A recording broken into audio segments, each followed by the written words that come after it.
Hey everyone, it's Diane at livingthegoddesslife.com. Today I have a special treat. We have Chrissy King with us today on the line. We're going to talk about all kinds of awesome things fat loss. She has an incredible fitness blog at chrissyking.com. And she also has a story that I know will resonate with a lot of my viewers, a great transformation story.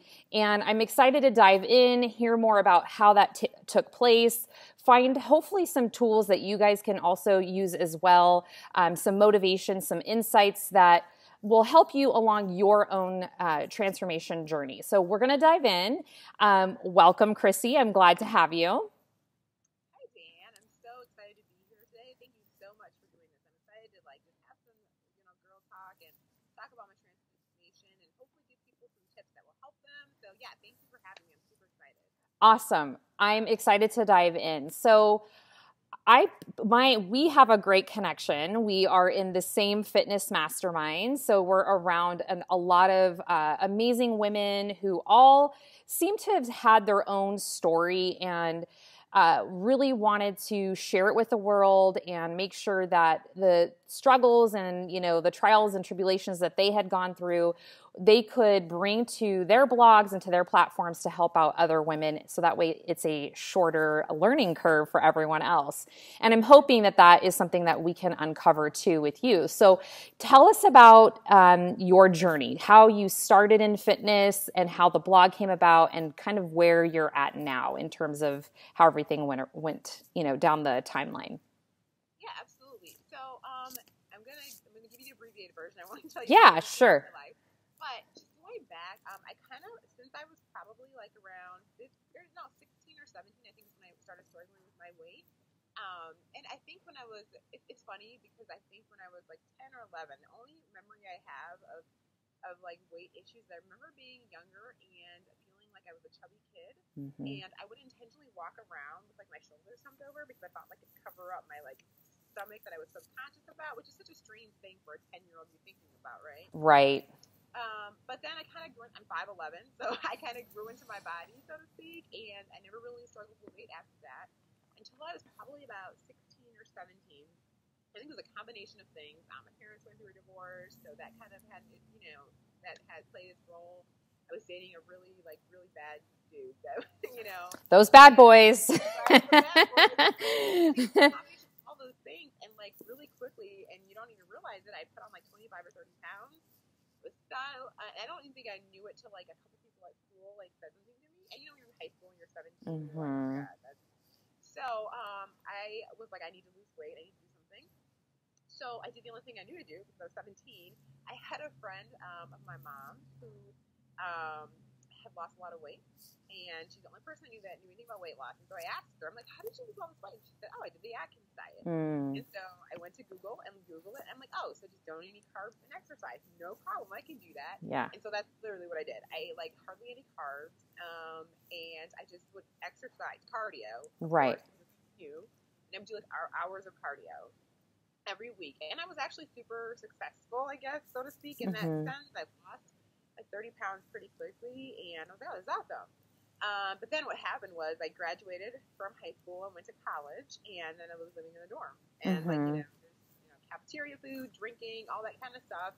And I rebounded really quickly because as soon as I stopped, started eating carbs again and stopped doing hours of cardio, I gained the weight right back. And that kind of was the beginning of my cycle of yo-yo dieting. Which years to get out of that.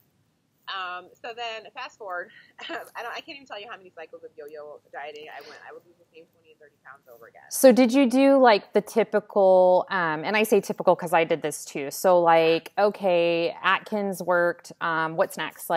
Weight Watchers and then fat burners and, all that. So what can you remember off the top of your head? Thinking this is going to be it, Yeah. So I did the Atkins. I did it a couple of times. And then again, your body is part of your metabolism. So you're like, okay, that's not really working. So I'm trying something else. I did Weight Watchers for a while. I took fat burners, which was crazy. My heart would be palpitating, but I'm like, oh, right. Hey, yeah, it's worth it. I don't know if I'm going to live, but I'm going to be skinny, yeah. right? So I did all of those things.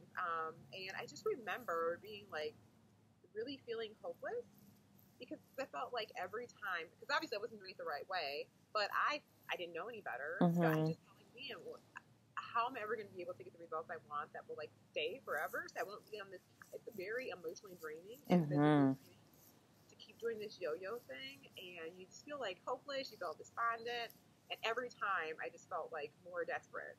Right. So I'm always looking for the next thing. Like, this diet is going to be it. Or, like, you know, you see those things on, like, the internet. Like, ooh, this green tea diet. Or this, like, cayenne pepper. Like, or, like, 10-day, like, don't eat anything but, like, water. I mean, it was just crazy. And I'm always looking for the next thing that was going to, like, fix it. And it never did. So, yeah, it's hard. Yeah. So what do you think was, like, the hardest part going from, so where you were, the yo-yo, the try this, the try that. And now, you know, it really looks like you've settled into a lifestyle where it's, you know, and I think that might be the answer in itself. It's that, you know, trying to make things such a quick fix and settling into it. So what do you think were like, one, maybe like your hardest habits to break around like the desire to want to keep finding that next like Band-Aid? Like, yeah. So that, and then, you know, maybe give us like a little peek into like what you do now. Sure. So, absolutely. yeah. So, you know, there's a transformation pick, and if you get the fat loss toolkit, you'll see it. And what happened basically was at a certain point, I kind of just was like, I'm just done with this. Like, this is my body, and I'm just going to be, and I was overweight in the picture, and I was unhealthy. I wasn't exercising. It wasn't just about the size. I just had bad habits, bad eating habits, no physical activity, but I kind of got into a burnout. I was like, oh, well, I'm just supposed to be this way. I'm not going to worry about it. And then what actually happened that changed things for me is my sister, who's like my bestie, she joined a gym, like out of the blue, and she had never worked out, like never did anything physical. I'm like, what do you mean you're doing a gym? She's like, I'm doing a gym. I'm going to get a trainer. And I was like, what? That's crazy. So I, like 2 weeks after she did, I'm like, well, I'm going to do it too. So I did, right? Because I'm like, well, she's doing it, I'm going to do it. Oh, like, for sure. Yeah. And so what happened was that really changed things for me. I got a personal trainer, and she basically was like, you know, we're going to do some strength training. And I'm like, what, like lift weights? She was like, yeah, we're going to lift some weights, we're going to do some push-ups, we're going to do some, I'm like, what? And I was like, okay, listen, homegirl, let me just tell you something. I was like, I know you're professional, but let me just explain my goals to you. I was like, I don't care about having any muscles. I just want to be skinny. She was like, okay, homegirl, well, listen to me. And she's like, listen, just give me 30 days. She's like, honestly, like, I know what you're saying. I get it. She's like, but strength training is going to help you reach your goals. Like, trust me, I got this. I've been doing this. And so I was like, all right, I'm going to give you 30 days and let's see how it goes. And, like, I'm not going to lie to you, those first 2 weeks were so hard because I had never done any movement like that. And I was sore. I had muscles I didn't know existed. Right. But I was with her. And after, like, probably 6 weeks, I was like, oh, my God, I love this. Whereas it's been my whole life. Right. And so then, you know, I felt myself getting stronger every week at the gym. I was starting to see some results. I mean, it takes time, obviously. But even after a couple of weeks, I could feel my energy was better. I was like, oh, man, I can do a push-up. Like, I never thought I could do that. And I really felt in love with the process of strength and strength training. And that was what kept me motivated to keep going to the gym all the time. And then, obviously, over time, I saw the body transformation, too. And I was like, holy crap, this is what I've been, like, wanting to do always. I just didn't know how to do it. Right. And so it was really through that process that I came to do what I'm doing now, a long series of events. But now I primarily, the majority of the time, I train in powerlifting. So that's what I love. That's my jam. I love to do that. And I do some metabolic conditioning stuff, too, as well. But, yeah, it was really through that process of just learning that, one, it's not a quick fix, and I know it's very unsexy to be like, you're not going to get the body of your dreams in 30 days. Right. But that's the truth, though. Like, that's just the harsh reality. And it's not even harsh reality. It's a good thing. Because I think that when you lose the quick fix mentality and you're just like, okay, I'm just going to do the things I need to do daily. And before you know it, like, a year passes and you're like, man, I feel better. I look better. I'm stronger than I've ever been. And that's something that you can sustain forever. If you're not doing anything crazy, like, you know, not eating carbs. Right. If, you know, you're just doing basic things every day. And so that's what really helped me make the transformation that I did. Awesome. So when you were going through that, I know a lot of times we're used to the, the cardio queens. We're used to, I think a lot of things that go hand in hand with that for me personally back then. And also, dealing with clients and trying to shift their mindset it's a lot of times it's like the instant gratification of like that sweat, right? Like, oh, I sweat. I feel like I did something. And, sometimes like slow and methodical strength training can feel like I'm not really doing anything. Like, yeah, this is heavy and I'm feeling a little bit of a burn, but I'm not like necessarily like incredibly breathless. And the results don't feel like they come as quickly because obviously muscle takes time to build. The fat burn and fat loss process seems to be a little bit quicker if if you're looking at them side by side. So when you were starting out and you went from cardio queen to like maybe doing metcons, metabolic circuits, and even lifting weights, there has to be like a conversation you have with yourself, right? Like you look in the mirror and you're like, okay, is this even working? So what do you think kept you motivated to just keep going? Because I find that women start and after a couple months, if they aren't noticing the scale change, or a dramatic, like they don't have that six pack, right away, which, who does anyways, right? But if they don't, they're just like, forget it. I just want to quit. So what do you think kept you going? So that's a really good question. I'm glad you brought that up. So initially, when I started strength training, I did not give up my cardio ways right away. Again, because it's a very scary transition to make, right? Because you're like, I know that I can do this cardio. It'll be... And so my coach, my trainer, she was like, okay, here's the deal. I know how you feel about cardio. And she's like, this is your limit. You got 3 30-minute sessions a week, and that's it. That's it. Like, that's good. Just trust me. Now, I didn't listen to her, though.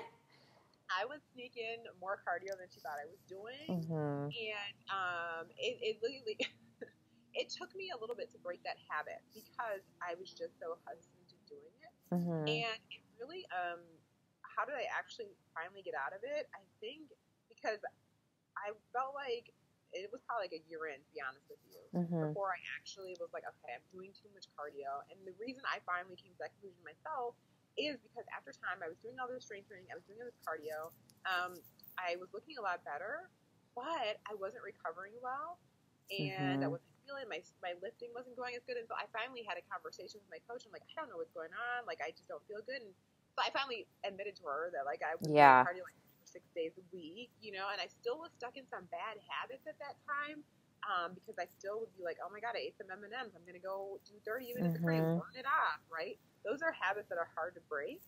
So I for the first year, I say I probably was still stuck in some of those habits, and it took time, to be honest. It just took time to slowly back out of that and just cut it down little by little. And I think with clients, that's one of the things that I'm just like, okay, we're not going to try to cut it cold turkey if you have a hardcore cardio habit, because it freaks people out. Totally. Like, I don't know what to do without my cardio. Like, you're scaring me here. And that's why I think a lot of people are like, okay, I can't do this. I'm going to go back to what I know. And so I try to scale it back little by little. And that's what really helps me out. Yeah. Good. Now, I hate that you say cardio. You will never catch me just doing 45 minutes of cardio. I'm going to pass. Right. So definitely, I mean, you evolved over time, your mindset around eating, so many things changed. So naturally, things shifted in your workouts as well. So how do you think, like, so now give us like a run through of what like a typical like week looks like for you for like working out. I know you are doing powerlifting, which I love. I did that last year. So I think it's a totally awesome thing to chase those numbers instead of scale numbers, which is awesome. Yeah. So what does your week look like now? A typical like workout week for you, and then give us a peek into like your eating habits or lifestyle now. Yeah, for sure. So I typically am training about 5 days a week now. Some days maybe 4 a week if I'm feeling like my body needs more recovery time, but typically 5 days a week. And I'm usually squatting 2 days a week, benching 2 days a week, and deadlifting 1 day a week. And so the first part of all my workouts are always my heavy movement, whatever, one of the big three. And then after that, I'm moving more into accessory work. Mm-hmm. And so upper body days, after I do my benching, those days I'll do a little bit more of a circuit style for upper body to get my heart rate up a little bit more, versus just doing like standalone body weight movements.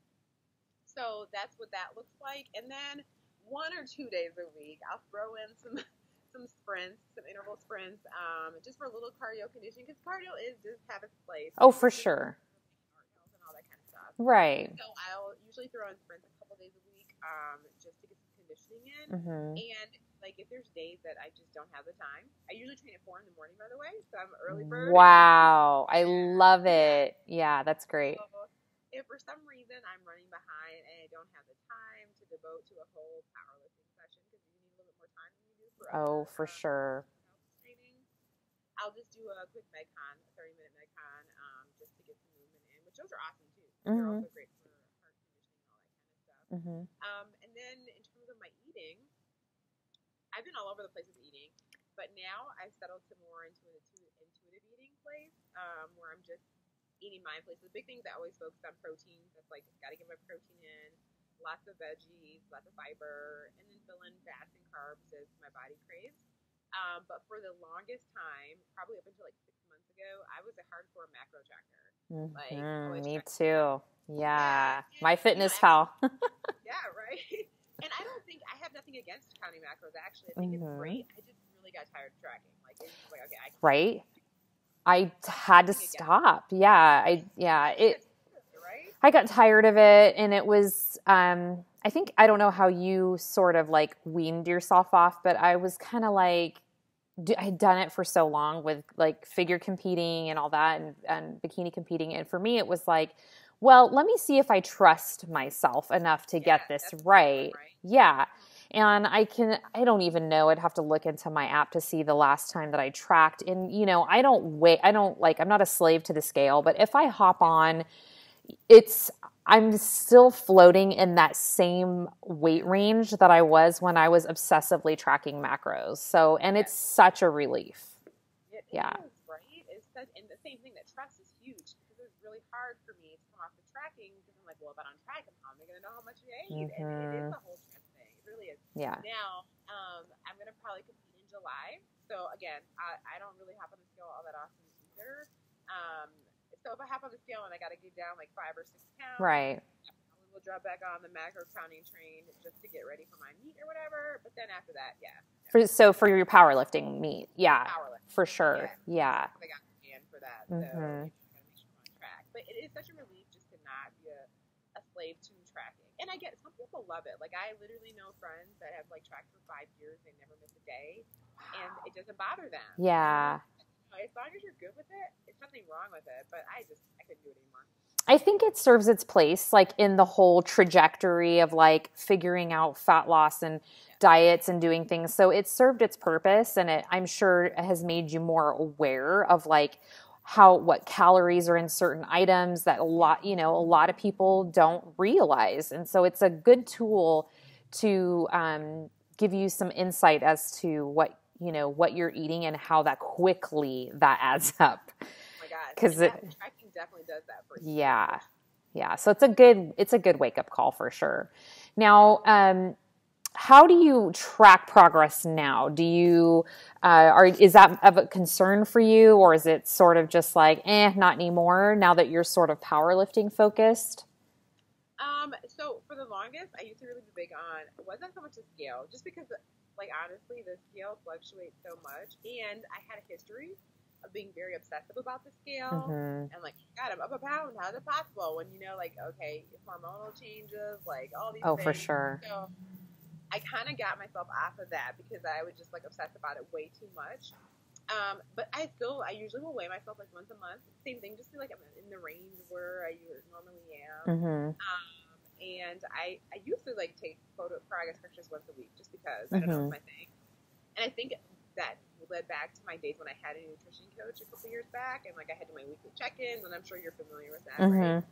And so it's just like a habit, but I haven't even done that. So for me, I just really go how I look in the mirror and my clothes fit. You know, as long as my clothes are fitting fine, and I like the way I look in the mirror, and that's my main concern. So I'm not really Good. yeah. Yeah, I think that's important. Trying to get mindset shift around like progress. You know, I know for girls that maybe don't do powerlifting, I try to encourage them like we do in here in the studio is sort of like endurance testing. So like test other numbers, you know, so that way you're not so wrapped up in the scale number because that's such a defeat.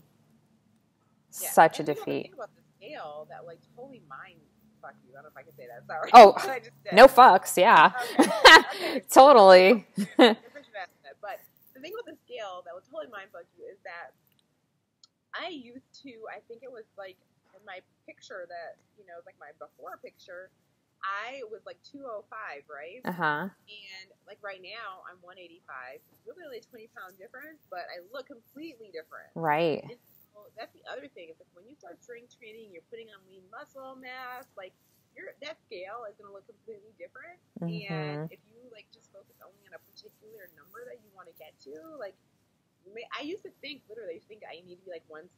Like right. I look dead at 160. Right yeah, I know, right? I know it's such an illusion, you know. Yeah. It is.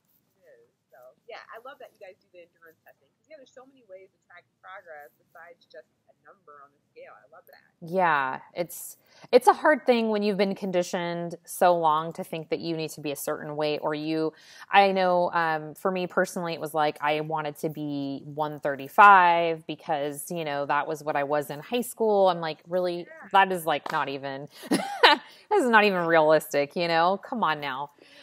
Is there anything that you think you still sort of struggle with? Like, sometimes you catch yourself like slipping back into like that mindset or like it'd be easy for you to just slip back into like an old habit. And what do you think shifted for you, like the grand picture? Yeah, absolutely.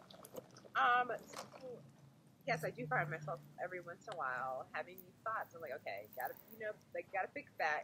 And I think it really revolves mostly around body image still. I definitely find myself every once in a while like slipping back into like old habits about how I should look or am I lean enough or should I lose a few pounds, you know, and it's just a very hard, and I do, you know, again, I'm very happy with the way that I look. I'm very happy with my body, but I'm not like super lean, you know, and I'm not the leanest I've ever been. But I'm also in the best place I've ever been, like mentally, like physically, strength-wise, like just being very comfortable in my own skin and just living a really balanced lifestyle. And I feel like the most healthy lifestyle I've been in a long time. So I feel better.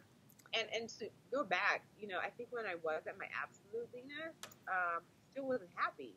And I don't know if you've ever experienced this. Oh, absolutely. Just a little bit smaller, just a little bit smaller. Yeah. It's a never-ending cycle, right? Yeah. And it's crazy because I remember when I was in that place, you know, my family would be like, girl, you're crazy. Like, you look great. And I'd be like, no, but you don't see this little, like, and I'd like, like this little bit of fat here, this, that. I know. And, you know, and you know how that is. And they would be like, you're nuts. I'm like, no, you're nuts because I'm looking at, you know how this goes. Yeah. Yeah. And so, I was just never okay with myself. No matter how lean I got, I was like, oh, this is a little bit more. And so now I don't really deal with that on a daily basis. But yeah, you definitely fall into days where you're like, oh man, maybe this will look a little bit better, but just a little bit this or a little bit that. And so I just try to auto-correct that mindset. Yeah, yeah. And I will say, you guys, I have seen her in person, and she has a banging body, just so you know. Yeah, no, you do. And so spinning that on its head a little bit, like if you had to look back at Chrissy when she started, and you know, and you had in like, you know, that hopeless situation where a lot of girls are like, well, you know, I can't see myself. Like I'm so far from that right now. What would be like a couple tips you would give women who are just like feeling like there's just no way I can't see myself losing this? Everything has not worked before. Yeah. Absolutely. I think the number one thing that I would tell that person or anybody feeling that way, and I tell my clients this too, is number one, I think we really have to lose the mindset that we're going to like overhaul our whole lives in 30 days, right? Mm-hmm. Because I just think when we do that, we set ourselves up for failure. Like, you know, you can't like tomorrow, you know, you have clients that come to you and they're like, I just need to do this. I'm going to get in this diet. I'm going to do this exercise. I'm going to do all these things. I'm going to change everything. And I just need to get to this. Like, you want to get to your destination so quickly that you just want to do everything. And I just think you just got to step back for a little bit and just be like, okay, let me just change a couple of things this week. Let me just make some better. And I have a wonderful example of this, actually. I have a client who came to me, like, wanting to, like, lose a massive life overhaul, right? We talked through the conversation. She had so much going on in her life right now. I was like, let's just step back a little bit. So I was like, how about, like, before we even jump into exercising, how about we just change a couple of, like, daily habits in terms of your nutrition? So this is what we came up with. She was drinking a ton of soda every day. Mm-hmm. So like, let's drop the soda, like, take it to 1 can a day. And she's like 5, like a lot. It was a lot. Wow. Let's do that. Yeah. Let's replace that with some water, and then let's just get some vegetables in your diet. And she's like, okay, but I really want to exercise. I'm like, I know, but like, just start with these things. Yeah. And 6 weeks later, she was down 10 pounds. Wow. She made some change, and I mean, that's not going to be the case for everyone, but I'm saying, like, and that got her like, oh man, I can make some more little changes and build on that. And, you know, this month we're working on getting a little movement in. Yeah, we're not even doing like full on workouts yet. Like, let's just walk 30 minutes a day. Yeah. And on that. And so I just think, like, you know, just take it day by day, figure out a couple things that you can do to change, and then go from there. And, you know, there are some people that are like, ready. I'm ready to do it all right now, and they can handle it. But I just think, you know, daily habits and consistency are the biggest things. So, like, let's just pick a couple things that we know we can get consistent with and that we know we can hit on a daily basis, because when you hit your goals, it builds confidence, right? Yeah. And you're like, oh, man, I can do this. Like, this is not – and so let's not try to, like, set this out. I'm going to lose 20 pounds this month. Like, yeah, no, let's step back. Like, you know, let's, like, pick a smaller, more manageable goal and build on that. Yeah. And that's the thing. And just being honest and realizing that no matter, like, I think – I'm sorry, I'm going a little off track here. It's okay. So many of us, myself, I did this too, when I got into like wanting to lose weight and all this stuff. I looked at all these women on like social media, Instagram, and I would like look at their bodies every day and be like, oh my God, I just can't wait till I get there. And I just was like, first off, it's bold, right? Because you know how many people like Photoshop everything. Or for sure. on Instagram, right? Like, that's not even what they look like in person. But aside from that, like, it's hard, but I want women to realize that you don't, like, suddenly become, like, a happier person or a more valuable person or a more worthy person when you look a certain way. No. And, like, six-pack abs are not going to make you happy. Like, I just want you to know. I don't have six-pack abs. I need them, right? It's not going to make you happy. No. And, you know, like, it's the journey. Enjoy the journey is basically what I'm saying. Just for sure. The accomplishments you take each day. Yeah. And you'll be so proud of yourself and just stop focusing so much on just like what I'm gonna feel like when I reach this place. Because that's probably, you know, again, I was the leanest I ever was, and I still was like, it's not enough. Right. So it's a really inside job more than just, you know, a certain look on the outside, because it doesn't change how you feel about yourself. For sure. And I don't know about you, but I found two things that were flawed in following like Fitspos or like inspiration. One was that I thought it would help me feel more motivated, like for myself, you know, like, oh, look how good she looks. And like people have their perfect like Instagram lives, right? Like, you know, they show all their like veggies and protein, and like, you're not seeing like, you know, the shit that goes on behind the scenes. So instead of doing it, actually did the inverse. It made me feel more like not good enough. And then, two, the other thing is just, it just gave me this false sense of like, okay, when I get there, then I'll be happy. And it really blinded me to like, part of the fun of like this whole fitness life is like going through like the shit, you know, like failing at PRs and like sucking at like a lot of things, and then you finding out what you don't like to do and then trying something new, and like that's just how I unfollowed so many people on Instagram because it was doing more harm than good. So I'm like, forget about it.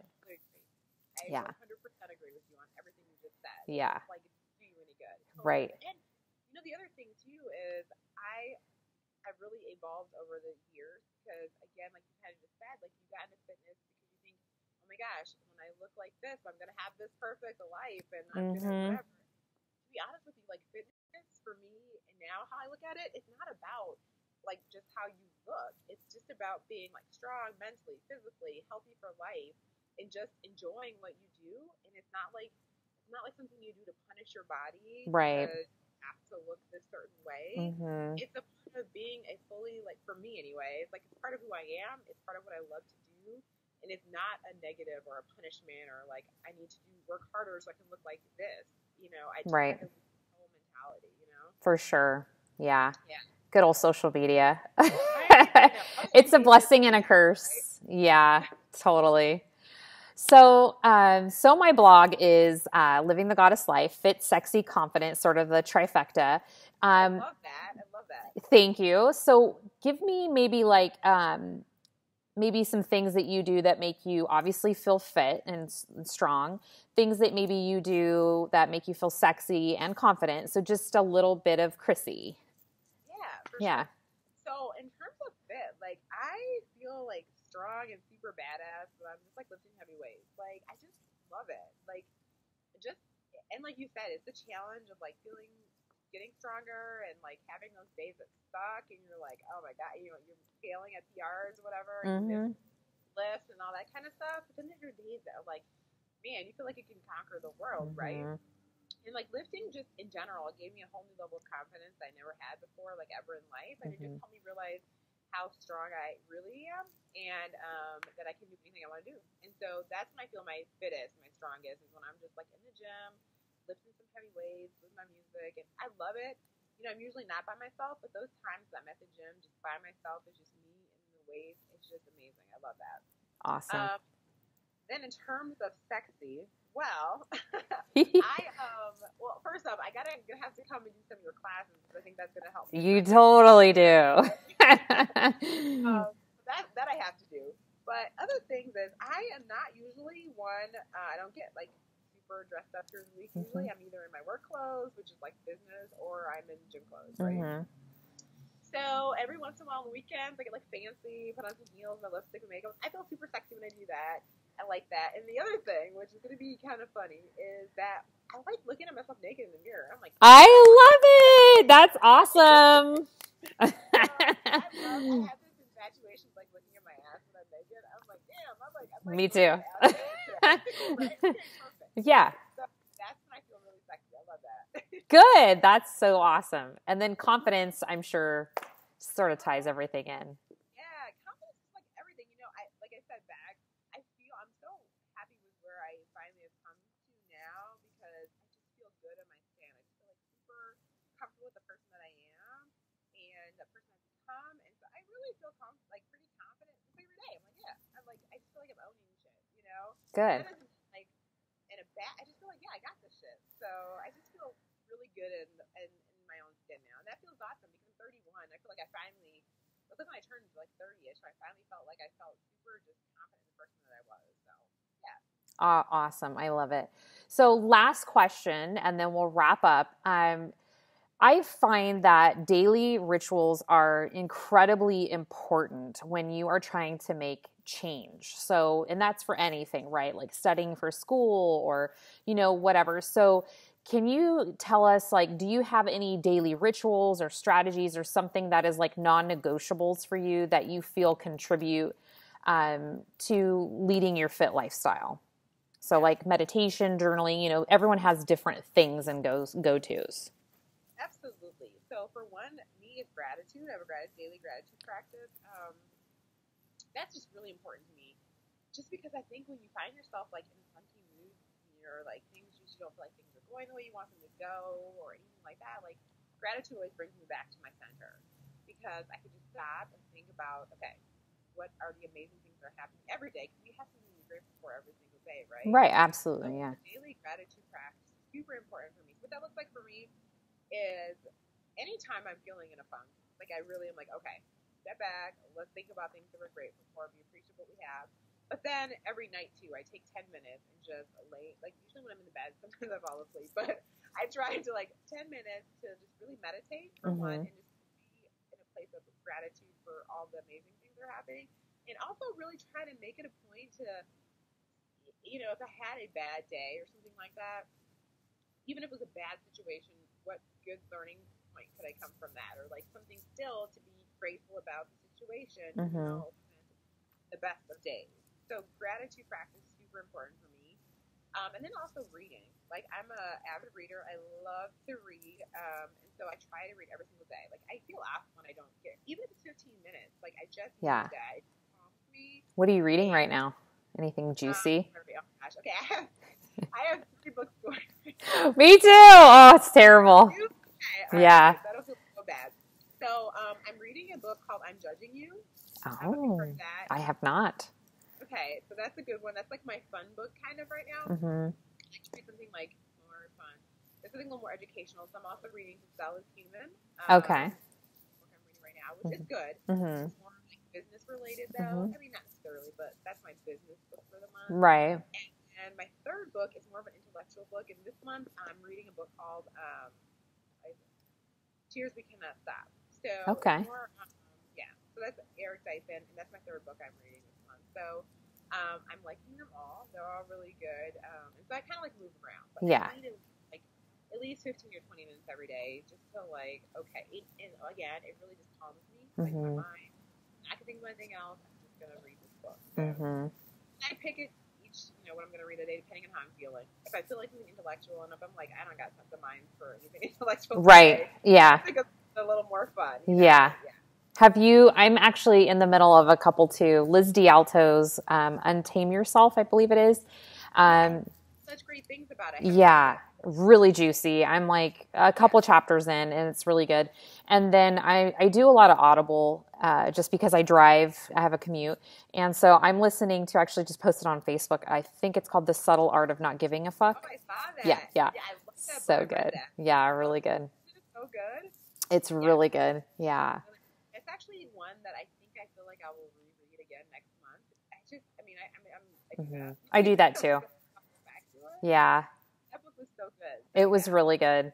And it's definitely one, like I'll do a lot of Audible, and then I'll, if they're really good books, then I'll actually go buy the paperback or whatever, and then just have it for reference. That's definitely one that is awesome. Right? Yeah. And I do Audible too, because I work in an office during the day, so I always have playing. Sometimes I can like really focus on it. Sometimes I can't, but it's always playing. Yeah. In the background. So yeah, I like Audible books too. Awesome. And then as far as other rituals, like, do you have like fitness rituals? It sounds like you're up pretty early. So speak on that for a little bit, because I think that that's incredibly important. Now, I'm not usually a morning exerciser, but I also have the luxury of making my own schedule, so I can plug it in, wherever. But I do find that in my studio and the women that I train, the ones that get it done in the morning are usually the most successful at sticking to it. What do you think about that? So I train in the morning out of necessity, just with my schedule. So I didn't always do that actually, but it just works the best for me. And I do agree, if you have a very busy schedule, I think getting it out the way in the morning is like the best way to guarantee that it's going to get done. For sure. And it's hard. Don't get me wrong. Like, there's a morning alarm goes off at 4:15. I'm like, I don't want to get out of bed. Yeah. And though I love training, but sometimes it's like I could just really sleep for a little while. And sometimes I honor my body if I feel like I really need it. But I do think there's something to just getting it done and out of the way, because then you have no excuses later. Like, it's the first to check off the list. You don't have to do it anymore for the rest of the day. So, but if I had the flexibility in my schedule, I probably would not do it. Yeah. But you know what? I'm going to tell you, I have never really been much of a morning exerciser. And the past 2 weeks, I've got up 4 times and gone and done a 5-10 workout, and it's been phenomenal. Like, I feel so productive for the rest of the day. It gets like my creativity juices flowing, and it's been really awesome. So I'm just, again, employing the like baby steps technique and not trying to be like hardcore 6 days a week in that. So I'm sprinkling that in with some other stuff, and it's been really great. Yeah, no, I totally agree. And the funny thing about it is, too, is that I get to work then. I'm usually at work around 8. And so I guess for most people, they're like just getting their day started. I'm like energized. Yeah. What is wrong with you? I'm like, what do you mean? Like, the day is going on. You're like all crazy, and they're like, why are you so happy? Yeah, it's the best. It's awesome. Like, definitely get your creativity moving in the morning and get your endorphins are flying high. It's a good way to start the day for sure. Yeah, I agree. Awesome. So tell us where we can find more about you. I know you have an awesome fat loss toolkit for my girls to check out, which I will link up somewhere either above or below this video so they can grab that and score it. But tell us more about maybe where we can find you, where you're hanging out on social. Yeah, for sure. So I'm on Instagram. You can find me on Instagram at I am Chrissy King. Same on Twitter, but honestly, I'm on Instagram the most. I always have a sick addiction with Instagram stories. So I've always got fun. Instagram stories. It's so fun, right? Yeah, I love it. And you can also find me on Facebook, facebook.com/Chrissy King Fitness. So that's where you'll find me hanging out the most. Okay, awesome. My website, ChrissyKing.com. ChrissyKing.com, and I'll link everything up so everyone can find you and get your goodies. It's a very actionable, like, things you can do to just, if you're on that process of getting started in your journey, it's just very super actionable and realistic ways to get sustainable fat loss. So that's what the toolkit's all about. So check it out. Yeah, I looked it over. It looks great. And I 100%, that's why I wanted to get you on today, 100% agree with everything you had in there. It's simple enough that it's actionable for people to go, okay, I can do this. I know I've seen some things out there and it's like, whoa, there's like 30 tips here and there's too many choices. I don't know what to start with. And this is very, very straightforward, to the point. And I think the girls will love it. So thank you so much. It was so much fun. So much fun. Love talking to you. Yeah. So we'll have to get together again sometime. I'll see you in April. So we'll have a great time then. Sure. You're going to show me some dance moves next time. Maybe we'll do another Skype and we'll like dance together or something. I'll take you through a lesson. All right. Well, thank you so much, Chrissy. It was great having you. Have a good night. All right. You too. Bye-bye.